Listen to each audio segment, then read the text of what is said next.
This is an audio narration of the graphing speed information slides. There's one vocabulary word that's really relevant in this unit, and it is acceleration. So acceleration is the change in speed over time.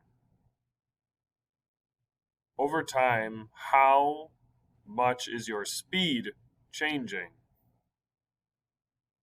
It's measured in meters per second squared. So we write meters per second squared, or it is said meters per second.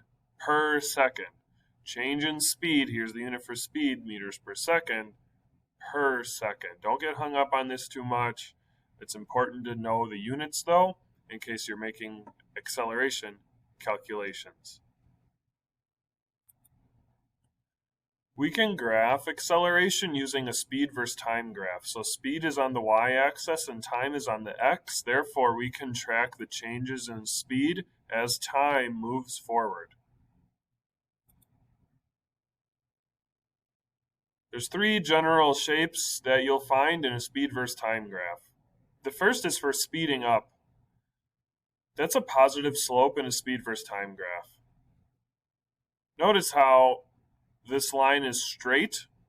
That means the rate of acceleration is constant. However, we are speeding up. Our speed is increasing over time.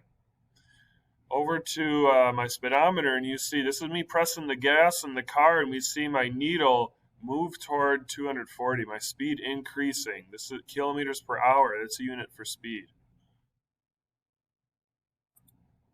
Slowing down is otherwise known as deceleration, so the opposite of acceleration.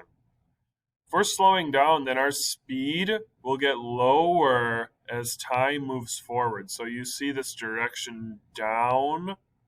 The slope is moving down. Moving over to my speedometer, I see that this needle is not increasing speed, but it's moving closer to zero. It's decreasing speed.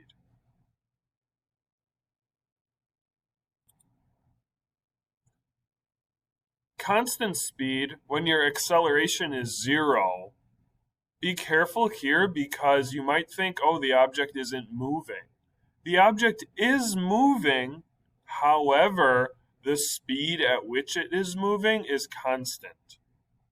That's why we have a flat line. It's not speeding up, it's not slowing down, but the object is still moving. Over to my speedometer, you see that this needle is not moving. It's not increasing speed, it's not decreasing speed, but we're still moving in this example at just over 160 kilometers an hour. This is not moving. Notice how the speed is zero here. So if speed's on your y, you need to go all the way down to the bottom of the y-axis, and then over time, that doesn't change. This object is not moving. The speed versus time graph is flat.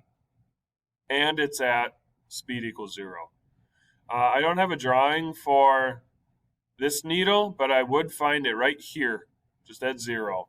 There's no speed. The car is off, or your foot's on the brake, and the car is not moving. This is the final slide of the slide deck. You see some matching here, and that's really relevant in Unit 1, Activity 2, where we're matching speed versus time graphs to position versus time graphs. Here we can see the speed decreasing and how that is reflected in a position versus time graph. So remember, in position versus time graph, slope equals speed. So our slope starts out really fast, really strong, steep slope, and then the slope gets flatter and flatter and flatter. So eventually your position is barely changing over time. That is you slowing down. Here we see speed versus time speeding up. Look at what that appears. Look how that appears in a position versus time graph. We see barely any slope initially, but later on in time we go steeper and steeper and steeper. So that tells me my position is changing faster and faster, faster, which means my speed is increasing over time. Going to the last section, this speed versus time graph has cruise control. Remember, constant speed, still moving. What this doesn't tell you is anything about direction. You don't see anything about the origin. Am I moving towards something? Am I moving away from something? You don't get that information at all from this graph, from these graphs. You really don't. So it's possible that more than one position versus time graph matches your speed versus time graph. In this case, we could be moving away from the origin or back to it. But what's important is that there's no curve here. This is a constant slope. That slope will never change over time. No matter where you are, that slope is the same. There's no curving. There's no changing the slope. So that yields a flat line. That means my speed is not changing over time. This is the most complex slide of the slide deck, so I suggest you spend the most time on it and re-watch this section of the narration. The accompanying activity for this is Unit 1, Activity 2, Graphing Speed.